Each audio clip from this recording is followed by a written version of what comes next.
오늘은 내면의 숨은 동기, 내면의 숨은 동기라는 제목으로 우리 하나님 말씀 함께 나누도록 하겠습니다. 이 바울은 예루살렘으로 돌아가기 위해서 가는 길에 드로아에 들려서 7일간 머물게 되는데 거기서 안식일을 우리 드로아 사람들과 바울 일행이 함께 보내게 됐습니다. 이 안식일에 바울의 강론을 듣기 위해서 드로아에 있는 초대교회 성도들이 굉장히 많이 모여들었는데 이 말씀을 향한 그들의 열정과 또 말씀을 선포하는 바울의 뜨거운 열정이 만나서 밤늦도록 새벽을 맞도록 이 설교가 이어졌습니다.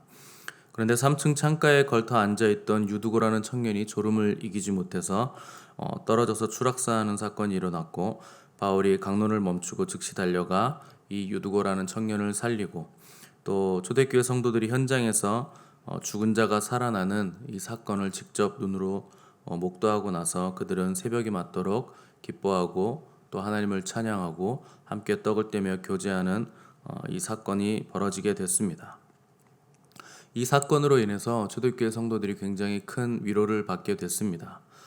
자기들이 생명 다해 목숨 다해 핍박을 감내하면서까지도 믿는 하나님께서 죽은 자도 능히 살려내실 수 있는 하나님이라 하는 것 때문에 그들은 생명을 아끼지 않게 됐고 또 생명을 아낄 필요성도 더 이상 느끼지 못했기 때문에 충만해지고 또 큰 기쁨으로 그들이 함께 새벽까지 교제했다 하는 것입니다.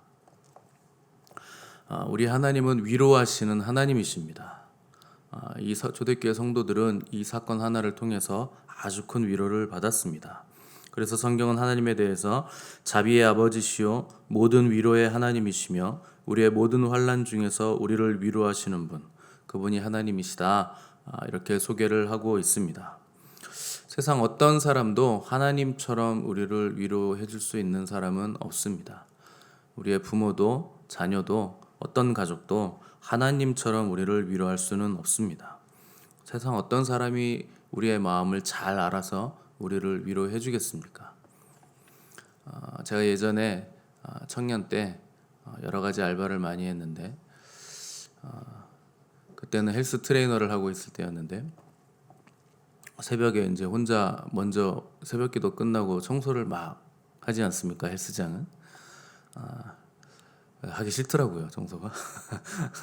그래서 하루 제가 안 한 적이 있는데 그 힘드니까 이제 뭐 잠도 모자르고 몸도 힘들고 그래서 이제 카운터에 딱 앉아 있는데 그때 하나님이 임하셨습니다. 그러니까 힘들어서 앉아 있는데 하나님께서 임재하시는데 딱 한마디를 하셨습니다. 아들아, 내가 너를 사랑한다. 뭐 사랑한다는 거 다 아시지 않습니까? 하나님 우리 사랑하시죠. 그런데 그 한마디가 세상 어떤 사람들의 말보다 더 큰 위로가 됐습니다. 그때 지쳤던 제 영혼이 힘을 얻고 처져 있던 제 영혼이 깃털처럼 가벼워지는 것을 느끼면서 날아오르는 것을 느꼈던 것은 하나님께서 나를 사랑하신다는 그 사랑의 확증을 얻었기 때문에 그런 것입니다. 그리고 나를 아들이라 부르시고 또 나를 택하여 부르시고 그 사랑으로 나를 품으시고 암탉이 병아리를 품듯이 품고 계신다 하는 것이 이론이 아니라 실제로 다가왔기 때문에 그때 하나님의 큰 위로를 받은 것입니다. 하나님처럼 우리를 잘 아시고 우리를 잘 위로하실 수 있는 분은 세상에 없습니다.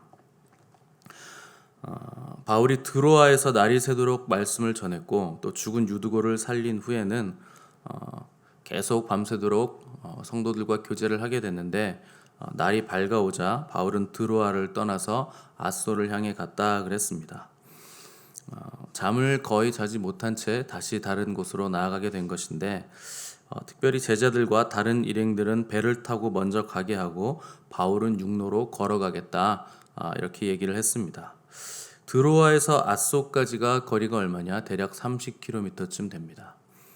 그러니까 걸어가면 꼬박 8시간에서 10시간 정도를 걸어야 겨우 도착할 수 있는 거리인데 바울은 다른 일행들은 다 배를 타고 편하게 거기서 쉬면서 잠을 못 잤으니까 자면서 걸어가라, 이렇게 말을 하고 자기는 홀로 걸어가겠다. 다른 이들은 배를 타고 가라 하고 자기는 홀로 걸어가겠다, 이렇게 말을 한 것입니다.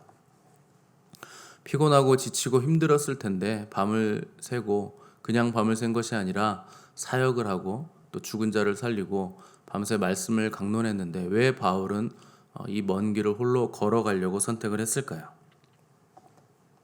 바울에게 홀로 있는 시간이 필요했기 때문에 그런 것입니다. 우리가 어떤 일들은 동역자들과 함께 해야 할 때가 있고 또 함께 걸어가야 될 때가 있겠지만 어떤 때에는 나 홀로 그 일을 해야 될 때가 있고 나 홀로 그 길을 걸어가야 될 때가 있다 하는 것입니다. 이 전날 있었던 말씀 선포와 또 죽은 유두고를 살린 사건, 또 여러 사람들과 밤새도록 기뻐하며 교제하는 이 사역을 마친 후에 바울은 어떤 시간이 필요했는가? 하나님과 홀로 독대할 시간이 필요했습니다.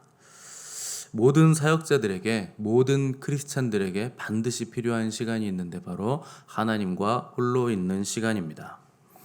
예수님도 하루 종일 하나님 나라를 선포하시고 또 말씀을 가르치시고 기적을 베푸신 뒤에 사람들에게 추앙을 받고 인기가 높아질 때 그때마다 홀로 어디론가 떠나가셨습니다.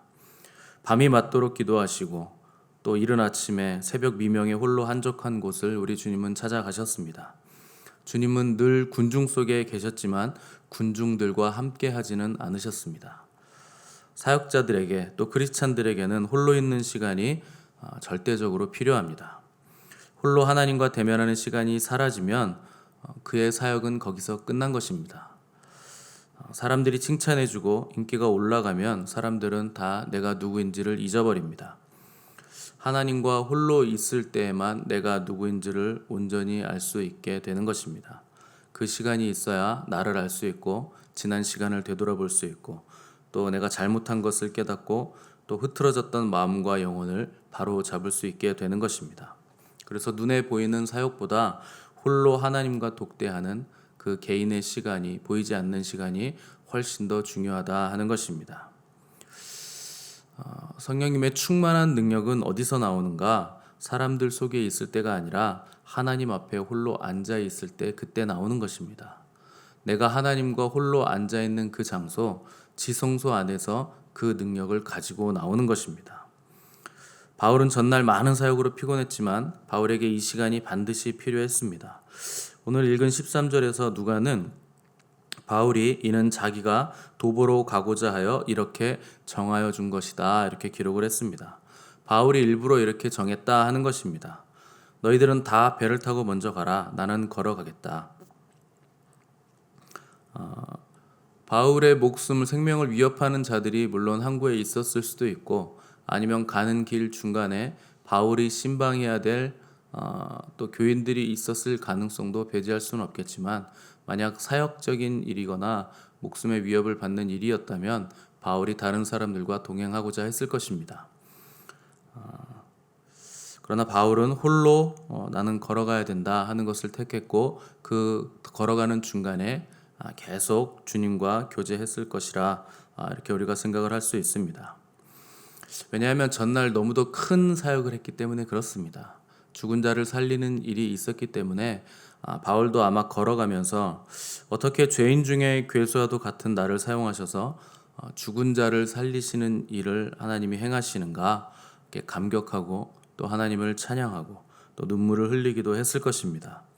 또 지난 사역의 시간들을 돌아보면서 내가 실수했던 부분들과 또 부족했던 부분들을 돌아볼 수 있는 기회도 가졌을 것입니다. 그리고 흐트러진 마음과 영혼을 바로 다시 잡고 더욱 하나님께 집중하며 길을 걸어간 것입니다. 많은 크리스찬들이 하나님의 일을 한다고 하면서 중간에 지치는 경우가 많은데 왜 지치는가? 왜 자꾸 넘어지는가? 이 일 자체가 목적이 되고 주님을 놓쳐버렸기 때문에 그런 것입니다. 일이 목적이 되면 탈진합니다. 원래 일은 사람의 에너지가 들어가는 것이기 때문에 무한의 에너지가 사람에게는 없기 때문에 탈진할 수밖에 없습니다. 사람들이 주님을 위해서 일을 한다고 하지만 그 속에 주님이 없는 경우가 매우 많습니다. 지치지 않는 열정은 어디로부터 오는가? 사랑으로부터만 오는 것입니다. 주님을 사랑하는 자만이 주님의 일을 할 때에 지치지 않는 것입니다. 사랑이 아니기 때문에 지치는 것이고 사랑하지 않으면서 일만 열심히 하기 때문에 탈진되는 것입니다. 인간은 일을 사랑할 수 있는 존재가 아니라 하나님을 사랑하고 이웃을 사랑하는 존재로 지어졌기 때문에 하나님의 일을 하면서 하나님을 사랑하지 않는 상태에서 하면 반드시 지칠 수밖에 없는 것입니다. 바울은 3차에 걸친 전도 여행을 다녔지만 그에게 있어서 전도보다 더 중요한 것은 오직 한 분 예수 그리스도였습니다. 바울은 그 이름을 위하여 살고 그 이름을 인하여서 열정을 불태우는 삶을 살았습니다. 바울이 택한 선교의 장소나 또 전도의 방법들은 그가 무슨 전도의 매뉴얼을 만들거나 방법론을 구성하기 위해서 행한 것이 아니고 어떻게 하면 효과적으로 우리 주님을 전할 수 있는가를 생각하다가 나온 방법들이었습니다. 주님을 위해서 계획을 세운 것이지 계획을 세워놓고 주님을 끼워 맞춘 것이 아니라 하는 것입니다. 일보다 중요한 분이 우리 주님이십니다. 교회 부흥보다 중요한 분도 우리 주님이십니다. 주님이 은사보다 중요하고 교회보다 중요하고 내 생명보다 귀하신 분이 바로 우리 주님이십니다. 모자르고 부족하고 또 엉성해 보여도 주님이 그 모습 그대로 쓰시겠다 하면 그 모습 그대로 주님께 영광이 되는 것입니다. 사도 바울은 쫓겨다니고 매맞고 감옥에 갇히고 또 생명의 위협을 받으면서도 번아웃이 왔다거나 상처받았거나 지쳤다 하는 말이 전혀 없습니다. 사도들도 공회에 끌려가서 이 도를 전하지 말라 하는 협박과 함께 매를 맞고 나왔을 때 예수님 때문에 매 맞고 협박받았다 하는 것으로 인해서 영광스럽게 생각하고 오히려 기뻐하며 찬송을 불렀습니다. 밤새도록 복음을 전하고 죽은 자를 살려내고 사람들을 위해 기도해주는 사역을 감당하고 나서도 바울은 잠도 자지 않고 다시 길을 떠나는 삶을 살았던 사람이었습니다. 1, 2년이 아니라 예수님을 만난 이후부터는 바울은 평생 동안 그런 삶을 살아낸 것입니다. 그러나 바울은 불평하거나 상처받거나 자폭하거나 원망하지 않았습니다. 어떤 성취나 목표를 위해서가 아니라 오직 그가 만난 온 천하의 주인, 온 우주의 주인 되시는 예수 그리스도 그분을 사랑했고 그분을 위해서 움직인 것이기 때문에 그렇습니다. 사역자의 길을 가시는 분들이 그 안에 숨은 동기를 반드시 찾아낼 줄 알아야 됩니다. 저도 이 길을 걸어가면서 내 안에 숨은 동기를 찾아내야 할 때가 얼마나 많은지 모릅니다. 우리가 홀로 하나님 앞에 앉아있지 않으면 분명 자신의 야망, 그것을 성취하기 위해서 달려갈 수밖에 없게 됩니다. 저는 제가 저를 잘 압니다. 제 속에 선한 것이 없고 또 거짓되고 추한 마음이 날마다 고개를 들고 일어선다는 것을 저도 날마다 경험하기 때문에 그토록 하나님 앞에 앉아서 몸부림을 치는 것입니다. 아마 여기 계신 분들 중에 가장 죄인 중에 죄인이고 괴수 중에 괴수를 뽑으라 한다면 아마 단연 저일 겁니다. 그래서 우리 주님이 그 어린 나이에 5살에 저는 꿈이 목사예요, 아무것도 모르면서 선포하게 하시고 결국 목회자를 만드신 이유는 가장 죄인이기 때문에 너는 목회를 해야 나와 동행할 수 있다, 이렇게 정해주신 것 아니겠습니까? 가장 죄인 중 또 가장 괴수가 바로 저라 하는 것입니다. 아마 이 직분이 아니었으면 세상 죄 가운데 거하면서 뭘 해도 많이 했을 사람이 바로 접니다. 열심히 일하는 것이 나쁜 것은 아니고 열심히 사는 것도 나쁜 것은 아닙니다. 그러나 동기가 순수하지 않은 상태에서 열심히 하는 것은 악한 것입니다. 하나님은 겉모습이 아니라 마음을 감찰하시는 분이십니다. 우리가 기도하는 동기, 또 헌금하는 동기, 행동하는 동기를 우리 하나님은 다 아십니다.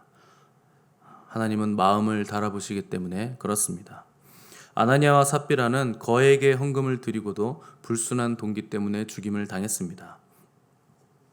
가룟 유다는 12 제자들 중에서 가장 똑똑하고 의로운 말을 많이 했지만 주님은 그의 숨은 동기를 십자가에 달리시기 전날 성만찬 시간에 제자들 앞에서 다 폭로하셨습니다. 사람은 외모를 보거니와 나 여호와는 중심을 보느니라. 오늘 여러분의 중심은 어디에 있습니까? 여러분의 동기는 무엇입니까?